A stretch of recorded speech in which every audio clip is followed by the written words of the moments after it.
Stand up, you. The black one in the back. Professor Stanton's voice cut through the lecture hall like a blade.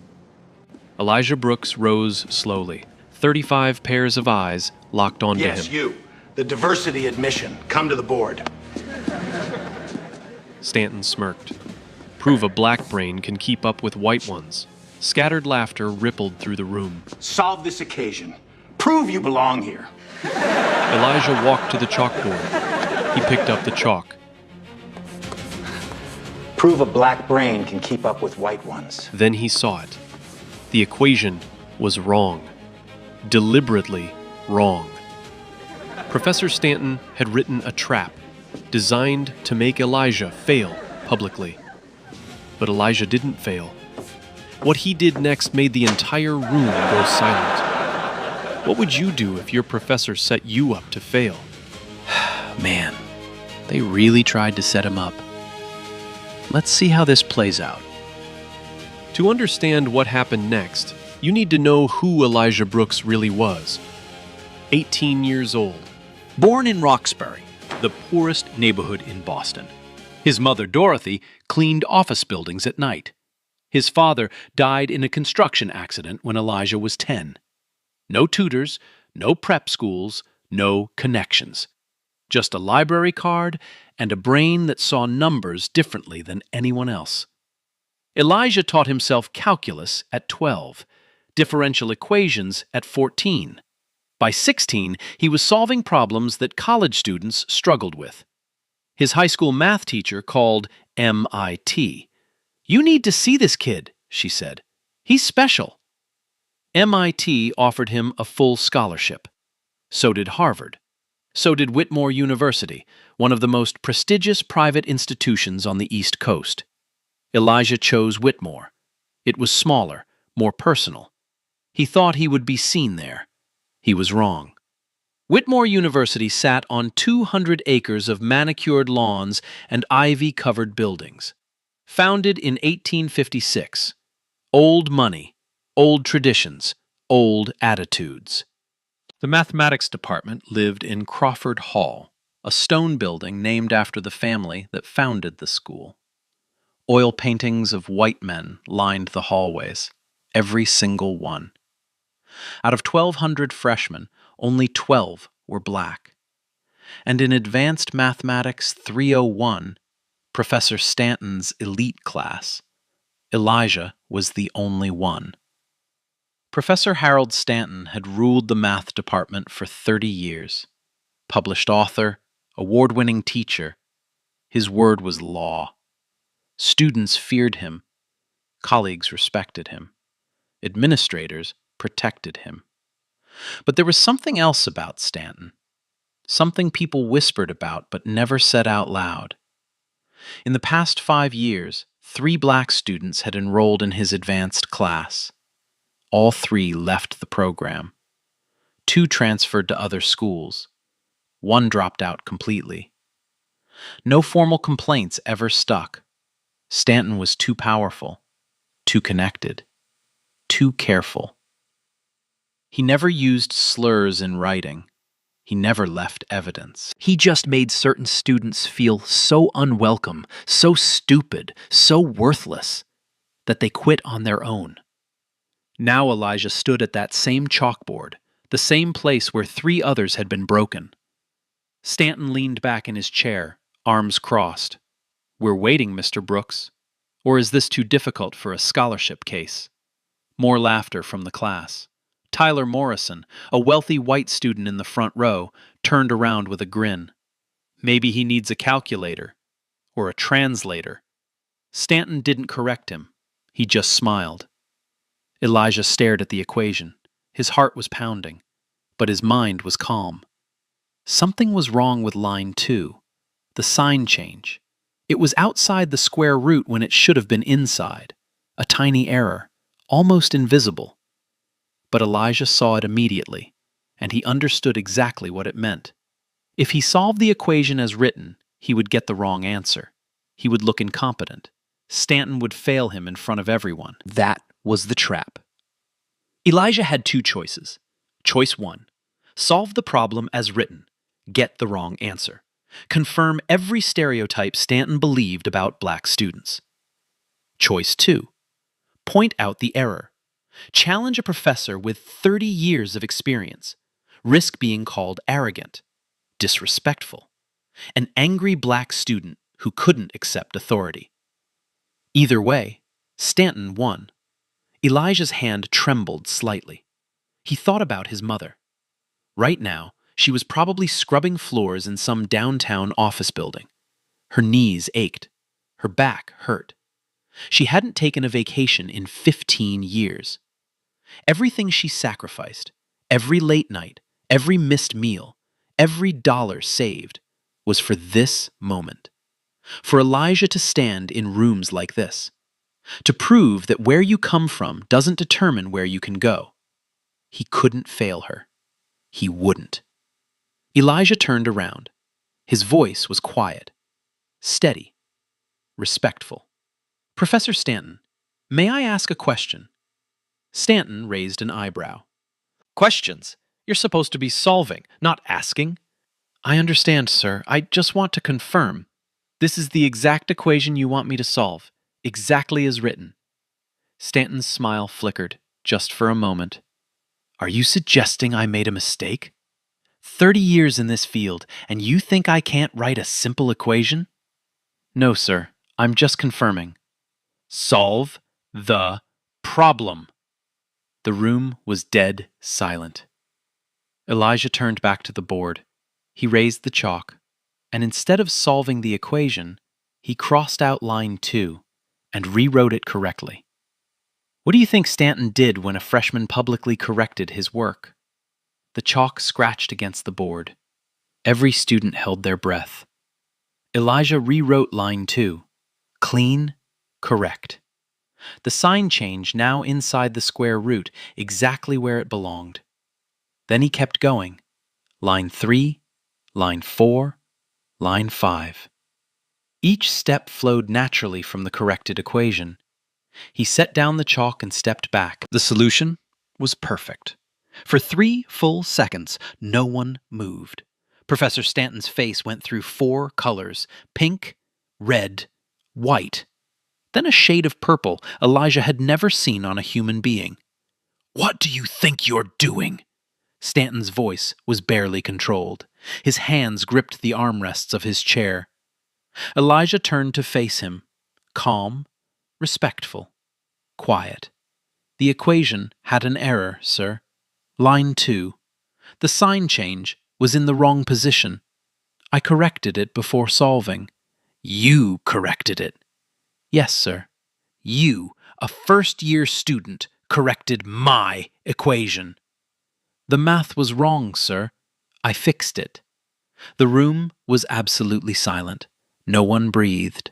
No one blinked. Tyler Morrison's grin had disappeared. Other students exchanged glances. Something was happening that had never happened before in this classroom. A student had challenged Harold Stanton. And the student was right. But Stanton didn't acknowledge the correction. He couldn't. His entire identity was built on being the smartest person in every room. Instead, he attacked. This is exactly what I expected. Stanton stood up slowly. Arrogance, disrespect, a complete lack of academic discipline.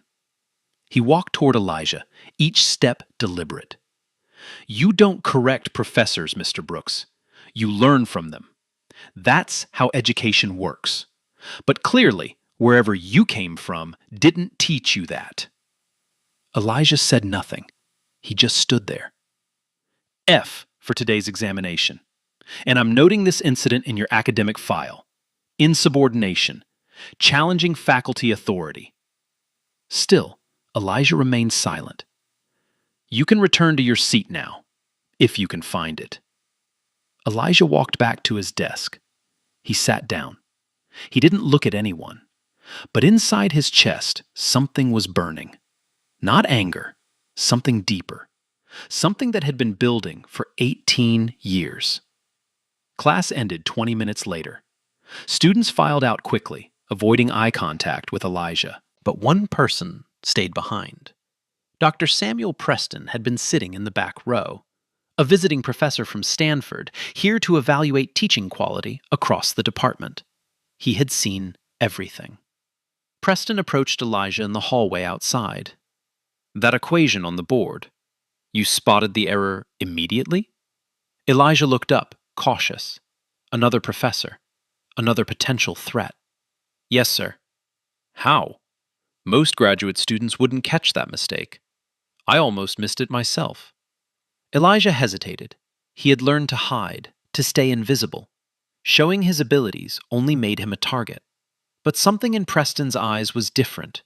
Curiosity, not judgment. "I see patterns," Elijah said quietly. "Numbers have shapes to me. When something is wrong, the shape breaks. I notice it." Preston stared at him for a long moment. "How long have you been studying mathematics?"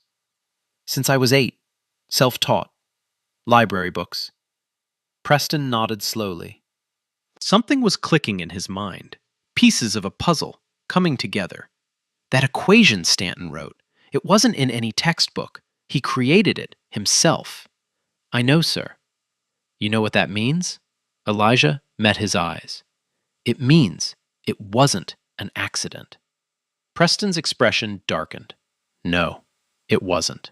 He reached into his jacket and pulled out a business card. "Come to my office tomorrow, 4 o'clock. I think we need to talk." Elijah took the card. For the first time since arriving at Whitmore, someone had seen him, actually seen him. But Stanton had seen him too, and Stanton was already planning his next move. What happens when a powerful man realizes he's been exposed by the very student he tried to destroy? 4 o'clock the next day, Preston's temporary office on the 3rd floor of Crawford Hall. Elijah knocked twice. "Come in." The office was small, books stacked everywhere, papers covered every surface. Preston sat behind a cluttered desk, reading glasses perched on his nose. "Sit down, Elijah." Elijah sat. His guard was still up. 18 years of survival instincts don't disappear because someone hands you a business card. Preston studied him for a moment. "I've been at Stanford for 20 years. I've taught thousands of students. I've seen talent. I've seen genius. I've seen the difference between the two." He leaned forward. "What I saw yesterday? That wasn't just talent." Elijah said nothing. "I pulled your admission file this morning. Perfect SAT math score. State mathematics champion 3 years running. Full scholarship offers from MIT, Harvard, and here." Preston removed his glasses. "Why Whitmore? With your record, you could have gone anywhere." Elijah's voice was quiet. "I thought smaller would be better. More personal. I thought professors would actually see me here. And instead you got Stanton." "Yes, sir." Preston stood up. He walked to the window, hands clasped behind his back. "I'm going to show you something, and then I'm going to ask you a question." He returned to his desk and pulled out a folder. Inside was a single sheet of paper, a mathematical problem covered in handwritten notes. "I've been working on this for 3 months. It's a boundary condition problem in turbulent flow modeling. Every approach I've tried hits a wall." He slid the paper across the desk. "Take a look." Elijah picked it up. His eyes moved across the equations. Once, twice. Then something shifted in his expression. His focus deepened. The rest of the room seemed to fade away. Preston watched him carefully. For 2 full minutes, Elijah said nothing. He just stared at the paper. Then he asked for a blank sheet. Preston handed him one, along with a pen. Elijah didn't write equations first. Instead, he drew a shape. A 3-dimensional form that looked like a twisted donut. Preston frowned. "What is that?" "The problem." Elijah kept drawing. "You're thinking about this in flat space, 2 dimensions. But the boundary isn't flat." He rotated the shape in his drawing, adding new lines. It curves. It folds back on itself. If you try to model it on a plane, you get discontinuities. The math breaks. Preston leaned closer. Go on. But if you map it onto a torus instead of a plane, Elijah tapped his drawing. The discontinuity disappears. The boundary condition becomes periodic. It loops. He wrote 3 lines of transformation beneath the drawing. Quick, clean, confident. The problem solves itself. Preston didn't move. For 30 seconds, he just stared at the paper. His face cycled through confusion, then recognition, then something that looked almost like shock. 3 months, he whispered. 3 months I've been stuck on this. He looked at Elijah. You just solved it in 5 minutes. Elijah set down the pen. The answer was in the geometry. You just had to see it differently. Preston fell back in his chair. His hand covered his mouth. How? He finally asked. How do you see it like that? Who taught you to think this way? Elijah's answer was simple. No one. I taught myself. When you don't have teachers, you find your own way to understand. I see the shapes first. The formulas come after. Preston was silent for a long moment. When he spoke again, his voice was different, heavier. Elijah, I need to ask you about yesterday, about Stanton's equation. Elijah's expression tightened. This was dangerous territory. What about it? You said the error wasn't accidental. What did you mean? Elijah hesitated. Speaking against a professor, especially one as powerful as Stanton, could end his academic career before it started. But Preston had seen his gift. Preston had listened. Maybe, just maybe, Preston could be trusted. The equation he wrote, Elijah began slowly. Line 2 had a sign error. The change was outside the square root, when it should have been inside. I saw that. Most people wouldn't catch it. That's the point. Elijah met Preston's eyes. If I had solved the equation as written, my answer would have been exactly wrong. Not partially wrong, exactly wrong. The opposite sign on the final result. Preston nodded. Which would make you look incompetent. Yes, like I didn't understand basic algebraic manipulation, like I didn't belong in an advanced class. And Stanton would have proof. Proof that the diversity student couldn't keep up. Proof that I should be removed from the program. Preston's jaw tightened. You're saying he deliberately wrote a flawed equation, designed specifically to make you fail. Elijah didn't blink. I'm saying the equation wasn't in any textbook. He created it himself, and the error was too perfect, too precise. It wasn't a mistake. It was a weapon. Preston reached into his desk drawer. He pulled out another document, a draft of Stanton's upcoming lecture for the academic showcase. I reviewed his work last week, part of my evaluation. He flipped to page 3. Look at this proof. Tell me what you see. Elijah scanned the page. His eyes stopped on line 4. Same pattern, he said quietly. The orientation preservation assumption is wrong. He's proving the converse of his own theorem. Preston closed the folder. He's presenting this at the academic showcase in front of 400 people, parents, donors, the board of trustees. And it's wrong. Completely wrong. Their eyes met. What do we do? Elijah asked. Preston shook his head slowly. I don't know yet, but I know one thing for certain. Harold Stanton isn't just a bad teacher. He's been targeting students like you for years.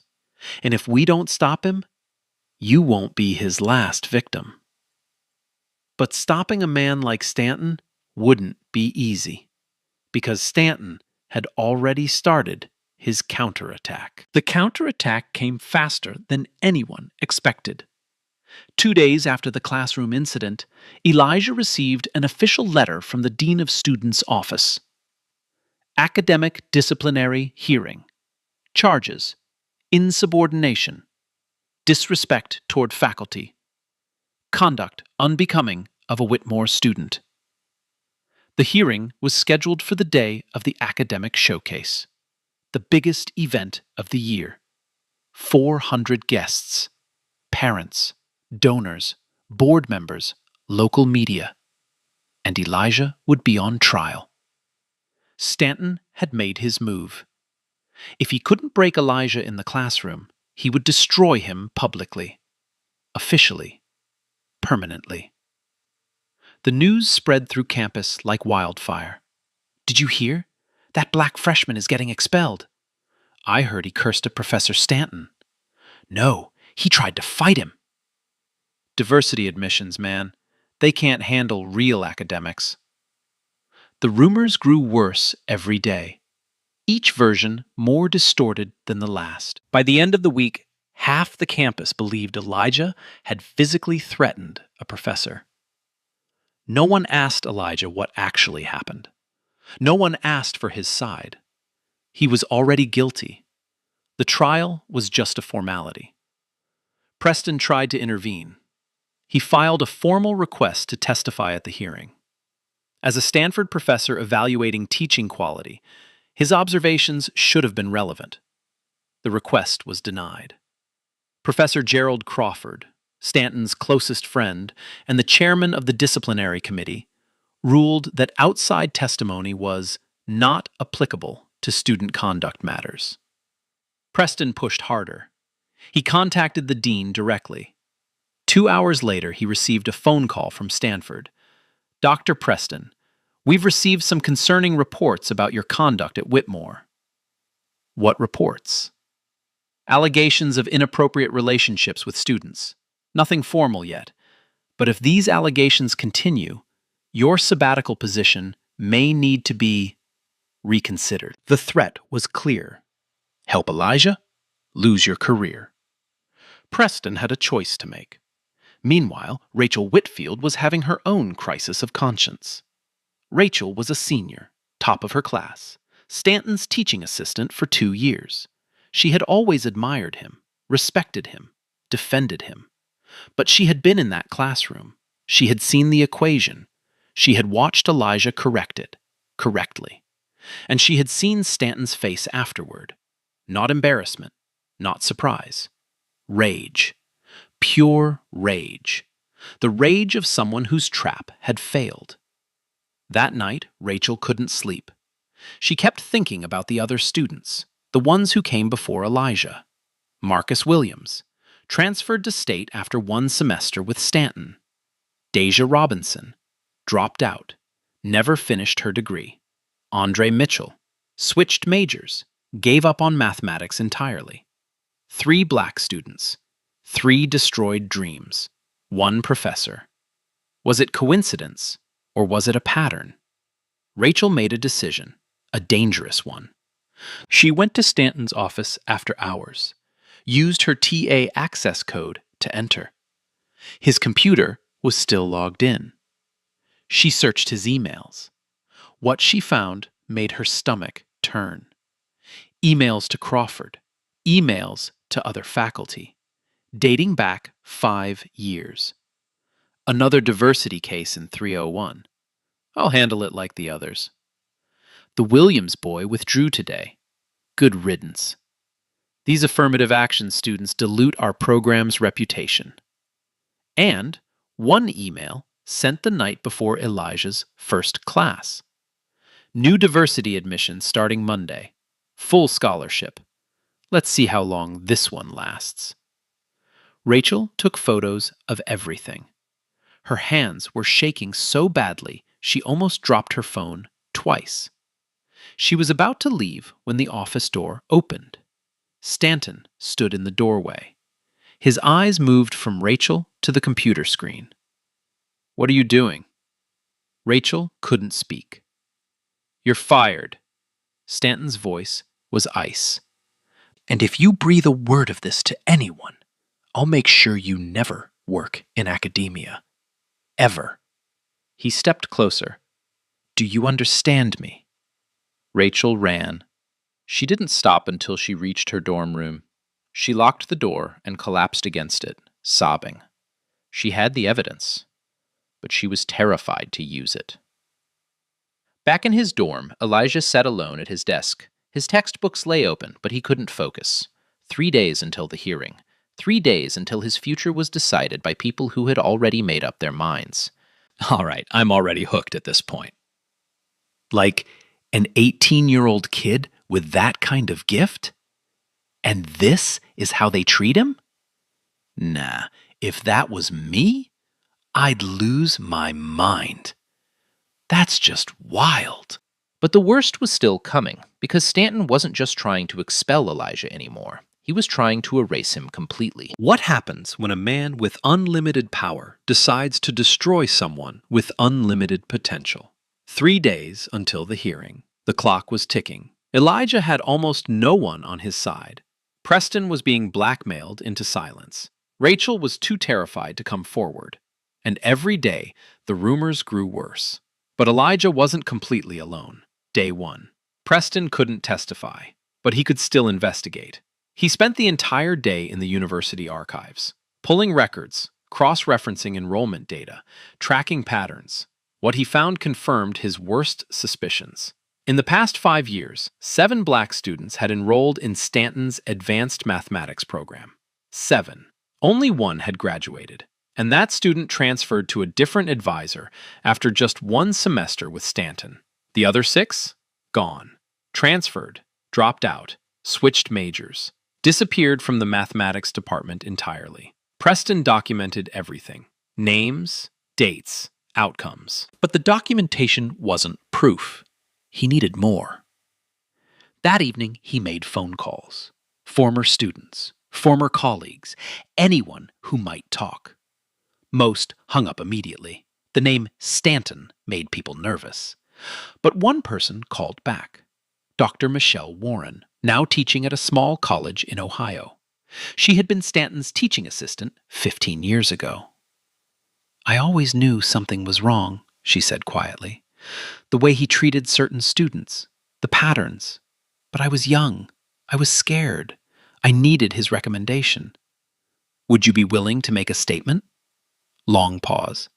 I have a family now, a career. If I speak up and nothing changes, Stanton will destroy me. What if things could change this time? Another pause, longer. Send me what you have. I'll think about it. It wasn't a yes, but it wasn't a no either. Day 2. Rachel Whitfield sat in her dorm room, staring at her phone. The photos of Stanton's emails were still there, evidence of years of targeted discrimination. She could send them to the dean. She could blow the whole thing open.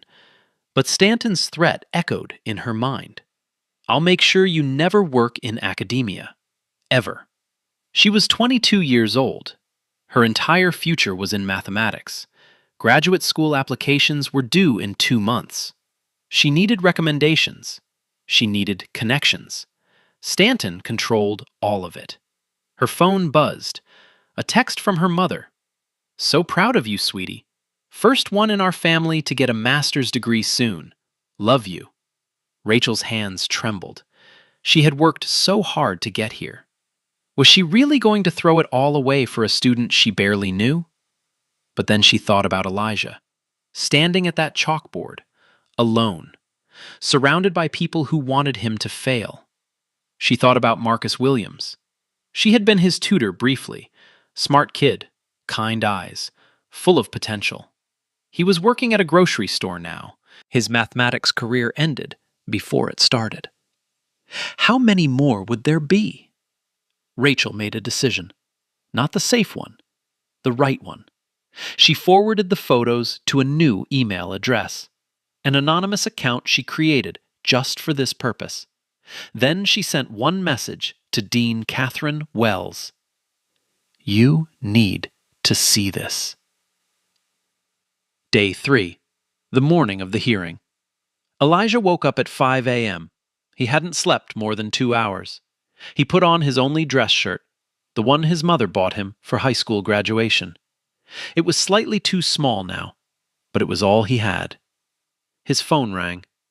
Mom. Baby, I couldn't sleep. Tell me the truth. What's happening? Elijah closed his eyes. Mom, some people here, they don't think I belong. They're trying to push me out. Silence on the line. Did you do something wrong? No, ma'am. I corrected a professor's mistake. In front of the class. And he didn't like it. More silence. Then his mother's voice came back, harder than before. Elijah Marcus Brooks, you listen to me. He straightened up instinctively. I have cleaned toilets for 20 years. I have scrubbed floors on my hands and knees. I have been invisible to people who thought they were better than me. Her voice cracked slightly. I did all of that so you could stand in rooms like that. So you could be seen. Not so you could bow down to liars. Mom, don't you dare apologize for being right. Don't you dare apologize for being smarter than them. You hear me? Elijah's eyes burned. Yes, ma'am. You show them who you are. You show them what I raised. I will, Mom. I love you, baby. I love you too. He hung up, wiped his eyes, took a deep breath. Whatever happened today, he would face it standing. Meanwhile, the campus was buzzing with activity. The academic showcase was the biggest event of the year. Tents on the main lawn, catering trucks, parents arriving in expensive cars. And in the administration building, the disciplinary committee was assembling. Professor Gerald Crawford sat at the center of the long table. 2 other faculty members flanked him. One was known to be neutral. The other had been personally recruited by Stanton. The deck was stacked. Elijah arrived at 8:30. He was directed to a small waiting room. No windows. 1 chair. A pitcher of water that no one had bothered to fill. He sat alone for 45 minutes. At 9:15, a security guard opened the door. They're ready for you. Elijah stood. His legs felt unsteady, but his mind was clear. He walked down the hallway toward the hearing room. Each step echoed against the marble floors. Portraits of old white men stared down at him from the walls. Founders, benefactors, trustees. Generations of people who looked nothing like him. He stopped at the door. Behind it sat the people who would decide his future. People who had already made up their minds. People who saw a black student who didn't know his place. But they didn't know what Elijah knew. They didn't see what he saw. And they had no idea what he was capable of. Elijah pushed open the door. The room was larger than he expected. A long conference table dominated the center. Crawford sat at the head, flanked by the other committee members. And on the right side of the room, seated in a leather chair like a king on his throne, Professor Harold Stanton. Their eyes met. Stanton smiled. The smile of a man who had already won. Elijah didn't smile back. He just walked to the single chair on the left side of the room, the defendant's seat. He sat down and waited. But something was different today. Something Stanton didn't know about yet. At that exact moment, Dean Catherine Wells was in her office, reading an anonymous email. An email containing photographs of messages that Harold Stanton never expected anyone to see. The game was about to change. Dean Catherine Wells stared at her computer screen. Her coffee had gone cold an hour ago. She hadn't noticed. The photographs were damning. Email after email, year after year. A pattern so clear, so deliberate, that it made her physically sick. Another diversity case in 301. I'll handle it like the others. The Robinson girl finally withdrew. One less problem. These affirmative action students don't belong in serious academic programs. but one email made her blood run cold. Sent the night before Elijah's first class. New diversity admission starting Monday. Full scholarship from Roxbury. Let's see how long this one lasts. This wasn't about academic standards. This was hunting. Wells picked up her phone and called the registrar. I need enrollment records for Advanced Mathematics 301. Last 5 years. Every student who withdrew, transferred, or changed majors. On my desk in 30 minutes. She hung up and kept reading. The deeper she went, the worse it got. Stanton wasn't just discriminating. He was coordinating. Crawford knew. At least 2 other faculty members knew. This wasn't one bad professor. This was a system. Wells stood up and walked to her window. The academic showcase was in full swing below. Parents laughing, students posing for photos, donors shaking hands with administrators. And somewhere in the administration building, a disciplinary committee was about to expel an innocent student. She grabbed her jacket and headed for the door. Meanwhile, in the hearing room, Elijah was learning the truth. Crawford was reading the charges. Insubordination, disrespect, conduct unbecoming. But Elijah wasn't listening. He was watching Stanton, studying him. The professor sat perfectly still, hands folded, expression calm. The picture of academic authority. Too calm. Elijah thought back to that first day, the equation on the board, the mistake in line 2. He had assumed it was a trap, a one-time thing, a test to make him fail. But now, sitting in this room, surrounded by Stanton's allies, another possibility emerged. This wasn't spontaneous. This was planned. Long before Elijah ever set foot on campus, Stanton hadn't reacted to a threat. He had executed a strategy he had used before, a strategy that had worked every single time. Until now. Elijah's hands tightened on his armrests. He wasn't just a student being disciplined. He was a target, chosen before he arrived, marked for elimination. The equation wasn't a test, it was a weapon. And suddenly, everything made sense. The rigged hearing, the stacked committee, the impossible timeline. Stanton wasn't trying to prove Elijah was incompetent. He was trying to destroy him before anyone discovered the truth. But it was too late. Because at that exact moment, Dean Wells pushed open the hearing room door, and the look on her face told everyone that something had changed. Dean Wells didn't sit down. She stood at the back of the room, arms crossed, watching. Crawford glanced at her nervously. Dean Wells, this is a closed hearing, faculty only. Continue, Professor Crawford. I'm simply observing. Her voice was ice. Crawford swallowed hard and turned back to his papers. Very well. Professor Stanton, please present your case. Stanton rose slowly, confident, theatrical, a man in complete control of his stage. Thank you, Professor Crawford. Distinguished colleagues. He gestured toward Elijah without looking at him. What we have here is a cautionary tale. A student admitted through diversity initiatives, given every advantage, every opportunity. And how does he repay this institution? Stanton paused for effect. With arrogance, with disrespect, with a complete disregard for academic hierarchy.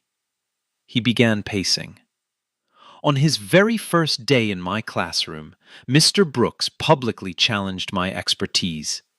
He altered my work on the board without permission. He implied, in front of 35 students, that a professor with 30 years of experience had made an error.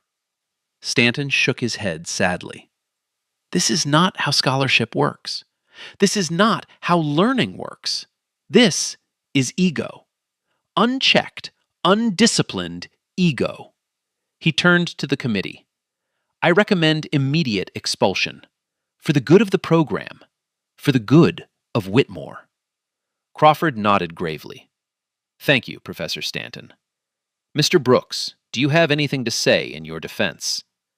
Elijah looked around the room. 3 committee members who had already decided. Stanton smirking in his chair. Dean Wells standing silently in the back. No witnesses, no advocate, no one to speak for him. He thought about his mother, working the night shift right now, scrubbing floors, believing her son was safe, believing her sacrifices meant something.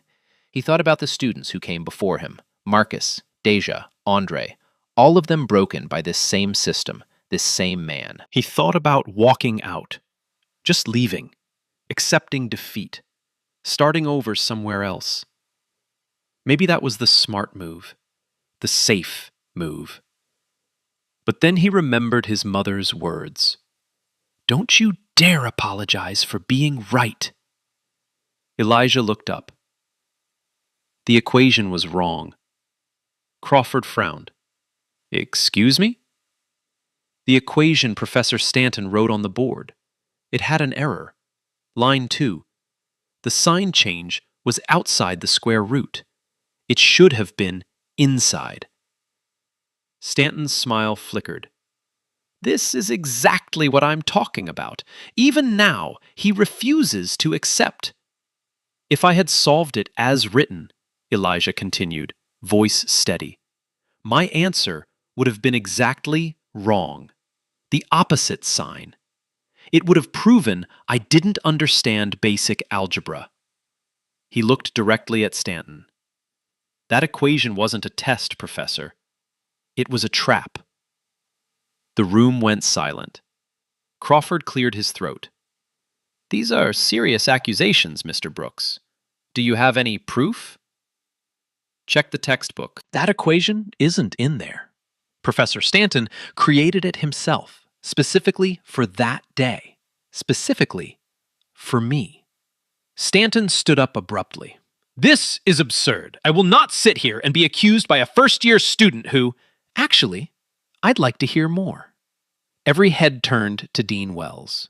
She stepped forward, folder in hand. I'd like to hear Mr. Brooks explain exactly what was wrong with that equation. In detail. Crawford sputtered. Dean Wells, this is highly irregular. Professor Crawford, given the information I've received this morning, I think we need to be very thorough, very careful. She looked at Elijah. Mr. Brooks, there's a chalkboard behind you. Show us what you mean. Elijah's heart was pounding, but his mind was calm. This was it, the only chance he would get. He stood up slowly, walked to the chalkboard, picked up the chalk. His hand trembled slightly, just for a moment. Then he remembered who he was, what he could do, what his mother had raised. They can take my scholarship, he thought. They can take my future, but they cannot take what's inside my head. He turned to face the board and began to write. The chalk touched the board. The room held its breath. Elijah wrote the first line, the original equation exactly as Stanton had written it 3 weeks ago. This is what Professor Stanton put on the board. He stepped back so everyone could see. Line 1 is correct. Standard differential setup. Nothing wrong here. He moved to line 2. But here, this is where the problem starts. He circled a small section of the equation. When you move a term across the equal sign inside a square root, the sign change happens inside the radical, not outside. He wrote both versions side by side. Professor Stanton wrote it like this. He pointed left. But it should be like this. He pointed right. Crawford squinted at the board. I'm not sure I follow. Let me show you what happens next. Elijah kept writing. Line 3, line 4, line 5. Because of that single error in line 2, every following step goes in the wrong direction. The equation doesn't just give a wrong answer, it gives the exact opposite answer. He underlined the final result. If I had solved the equation as Professor Stanton wrote it, I would have gotten -12. The correct answer is positive 12, exactly opposite. He turned to face the committee. To anyone grading the test, it would look like I made a fundamental error, like I didn't understand basic sign conventions, like I didn't belong in an advanced mathematics class. Silence. Stanton's face had lost all color. "This is ridiculous," he stammered. "A simple mistake. Anyone could—" "Could what, Professor?" Elijah's voice was calm, steady, devastating. "Could accidentally write an equation that isn't in any textbook? Could accidentally make an error so precise that it produces the exact opposite answer? Could accidentally do this on the very first day with the only black student in the class at the board?" The room was absolutely still. "That's not an accident. That's a design." Dean Wells stepped forward. "Mr. Brooks, can you also demonstrate the correct solution, the complete proof?" "Yes, ma'am."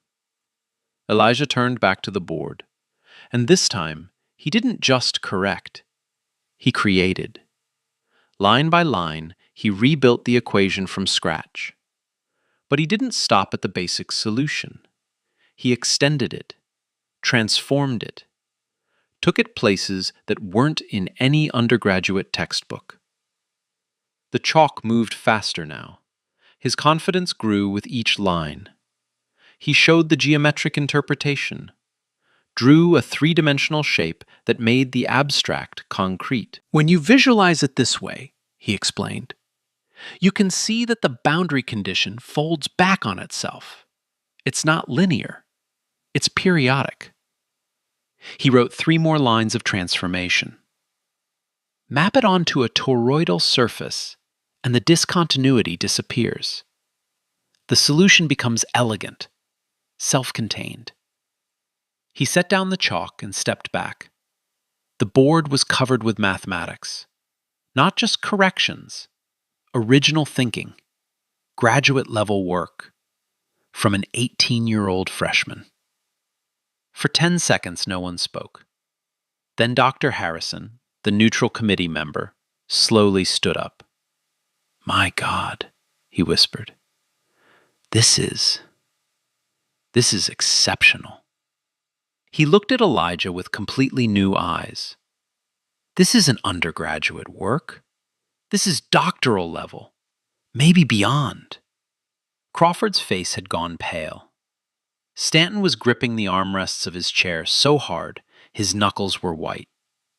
Dean Wells turned to face him. "Professor Stanton, would you like to respond?" Stanton opened his mouth, closed it, opened it again. The equation, there may have been—" "A mistake?" Elijah's voice cut through the room. He turned to face Stanton directly. 18 years of invisibility. 18 years of being underestimated. 18 years of watching people like Stanton look right through him. All of it burned away in this moment. "Professor Stanton, I didn't come to Whitmore to cause trouble. I came to learn, to grow, to honor the sacrifices my mother made working night shifts for 20 years so I could have this chance." His voice remained steady, controlled, powerful. "I sat in the back of your classroom because I didn't want attention. I just wanted to learn." He pointed at the board. "But you didn't see a student.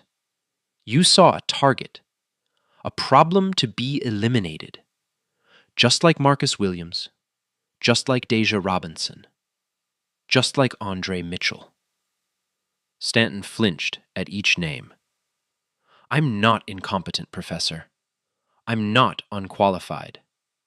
I'm not a diversity admission who doesn't belong." Elijah stepped closer. "The truth is the opposite. I spotted your error in 3 seconds. I corrected your work before solving it. I just demonstrated mathematics that you haven't touched in 20 years. The The room was absolutely silent. I don't lack ability, Professor. I have more ability than you've seen in 30 years of teaching. He let that land. The only mistake I made was assuming you wanted your students to succeed. But you don't. You want certain students to fail. You need them to fail. Because if they succeed, they prove everything you believe is wrong.